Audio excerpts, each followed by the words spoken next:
Morning students. तो पिछले class में मैंने बताया था रेडियस ऑफ कर्वेचर के बारे में। क्या होता है कि बी से एंड सी के बीच का डिस्टेंस ही हमारा रेडियस ऑफ कर्वेचर कहलाता है।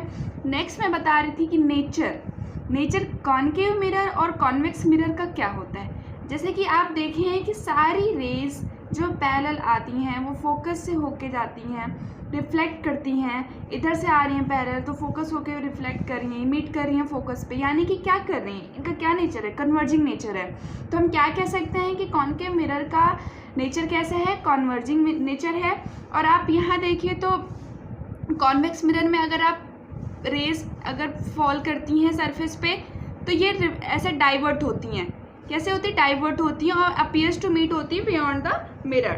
तो उसको हम बोलेंगे कैसा नेचर है, डाइवर्जिंग नेचर है। तो इसको आप बहुत अच्छे से याद रखिएगा, माइंड में ही आता है, पूछता है क्वेश्चन कि कॉनकेव मिरर का क्या नेचर होता है, कॉन्वेक्स मिरर का क्या नेचर होता है।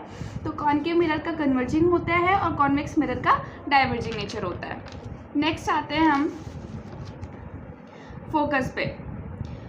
It is the point where all reflected rays meet और अपीयर टू मीट। मैंने पिछली क्लास में आपको अच्छे से एक ही डायग्राम में सारी चीज़ें बता दी थी, फिर भी मैं यहाँ पे एलॉबरेट कर देती हूँ कि सरफेस यानी कि ऐसा पॉइंट जहाँ पे सारी रिफ्लेक्टेड रेज मीट करती हैं या हमें प्रतीत होती हुई दिखती हैं कि ये मिल रही हैं। देख सकते हैं आप फोकस पे ये सारी रिफ्लेक्टेड रेज आ रही हैं, मीट कर रही हैं, ठीक है। और फोकल लेंथ क्या होता है, फोकस और पोल के बीच का डिस्टेंस ही हमारा क्या कहलाता है, फोकल लेंथ कहलाता है। ये फोकस है हमारा, ये पोल है हमारा, तो ये लेंथ क्या कहलाएगी, हमारी फोकल लेंथ कहलाएगी, ठीक है। नेक्स्ट देखते हैं हम relation between focal length and radius of curvature. आप खुद से सोचिए, जैसे कि हमारा ये मिरर है, ठीक है, आप देख सकते हैं। मैं आपको दूसरा डायग्राम बना के दिखा देती हूँ। जैसे ये देखिए हमारा ये मिरर है, ये प्रिंसिपल एक्सिस है, ये सेंटर ऑफ कर्वेचर है एंड ये फोकस है।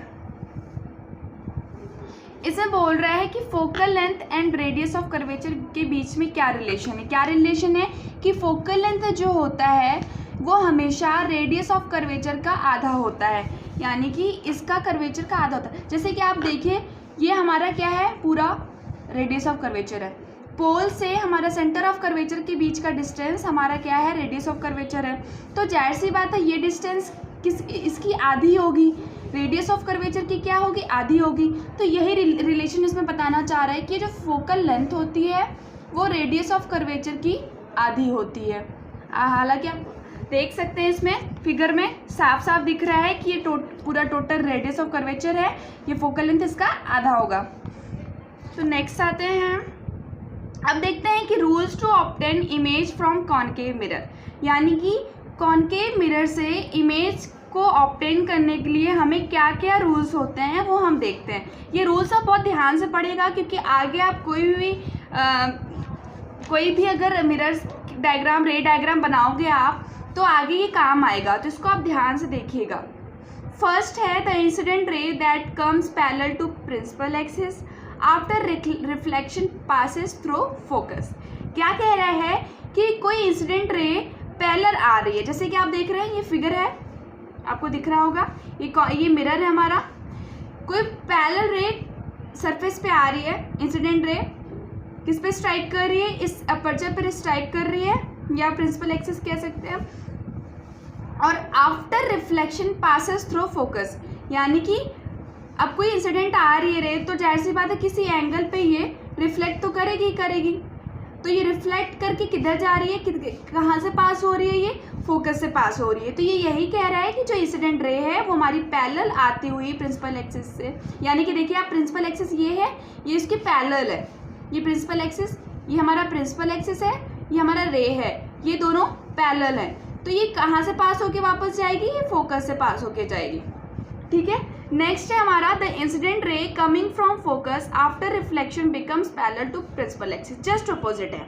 आप देखिए अगर कोई इंसिडेंट रे आ रही है हमारी फोकस से, अभी वहाँ पे वो पैरेलल आ रही थी, अब हम मान लेते हैं कि ये फोकस है हमारा, ये हमारा ये फोकस से आ रही है, तो ये वापस से रिफ्लेक्ट होके कैसे जाएगी, रिफ्लेक्ट होके ये पैरेलल जाएगी, यानी कि प्रिंसिपल एक्सिस के पैरेलल जाएगी। ये हमारा प्रिंसिपल एक्सिस है, ये इसके पैरेलल जाएगी, ठीक है। क्या समझ में आता है इससे कि कभी कोई इंसिडेंट रे अगर फोकस से आ रही है तो वो रिफ्लेक्शन के बाद parallel to principal axis pass करेगी। ठीक, नेक्स्ट देखते हैं रूल।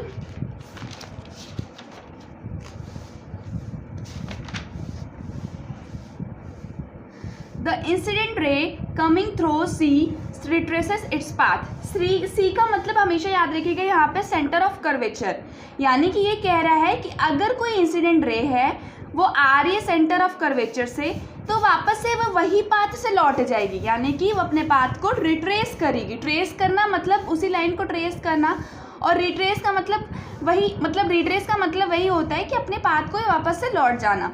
अब कोई जैसे कि आप देख सकते हैं फिगर में, सेंटर ऑफ कर्वेचर से कोई लाइन आ रही है, ये वापस से अपने पाथ को रिट्रेस कर रही है। ठीक है, नेक्स्ट देखते हैं the incident ray striking at pole by certain angle is reflected through same angle. Obvious सी बात है, कोई अगर ये हमारा ये अपर्चर है या हमारा रिफ्लेक्टिंग सरफेस है, इस पर कोई अगर रिफ्लेक्टिंग सरफेस हमारी आ रही है, रिफ्लेक्टिंग इंसिडेंट रे आ रही है, इंसिडेंट रे आ रही है, और किस पे, किसी पोल पे, यहाँ ये पोल था, हमने बताया था आपको, ये पोल पे आ रही है, तो ये किसी सर्टेन एंगल से ही रिफ्लेक्ट कर जाएगी, यानी कि जो हमारा ये इंसिडेंट एंगल है उसी सेम एंगल से ये रिफ्लेक्ट कर जाएगी। ठीक है, आप देख सकते हैं ये कॉनकेव का था, ये कॉन्वेक्स का है। अगर यहाँ पे भी ऐसे आ रही है तो ये वापस ऐसे डाइवर्ज कर जाएगी। नेक्स्ट है rules to obtain image from convex mirror, यानी कि कॉन्वेक्स मिरर से इमेज को ऑब्टेन करने के लिए क्या रूल्स हैं। इसमें सिर्फ 2 ही रूल्स आपको याद रखने हैं, ध्यान रखने हैं, तो इसको आप देख लीजिए। फर्स्ट है the incident ray coming parallel to principal axis diverge but appears to pass through focus. आप पहले स्टेटमेंट अच्छे से पढ़िए, क्या बोल रहा है कि इंसिडेंट रे, अगर ये हमारा ये रिफ्लेक्टिंग सरफेस है, अगर इंसिडेंट रे हमारी इस पे आ रही है, यानी कि प्रिंसिपल एक्सिस के पैरेलल आ रही है, तो ये ऐसे डाइवर्ज कर जाएगी, पर हमारी प्रतीत किस पे हुई दिखेगी, फोकस पे। यानी कि रे अगर यहाँ पे हम इसको डॉटेड मिलाएं तो हमारा इमेज कहाँ पे प्रतीत होता हुआ दिखेगा, फोकस पे। आप देख सकते हैं इसमें डायग्राम में साफ साफ कि कोई रे अगर आ रही है प्रिंसिपल एक्सिस के पैरेलल, तो ये डाइवर्ज करके ये फोकस पे मिलती हुई दिखेगी। नेक्स्ट है हमारा the incident ray appears to be coming from C rebounds back. Same वही लाइन कि अगर इंसिडेंट रे अपीयर्स टू, यानी कि अगर कोई incident ray centre of curvature से आ रही है तो वापस से वो अपना रिट्रेस कर देगी पाथ। जैसे कि आप देख सकते हैं इसमें यहाँ पे आप कॉन्वेक्स में देखिए, अगर ये हमारी सेंटर ऑफ, यहाँ से हमारी देखिए सी से हमारी जा रही है, अपीयर्स हमें लग रहा है कि हमारा ये सेंटर ऑफ कर्वेचर से ये आ रही है, तो वापस से ये रिट्रेस कर देगी अपने पाथ को। ठीक है, नेक्स्ट लेक्चर में आपको और चीज़ें बताते हैं। अभी के लिए थैंक यू।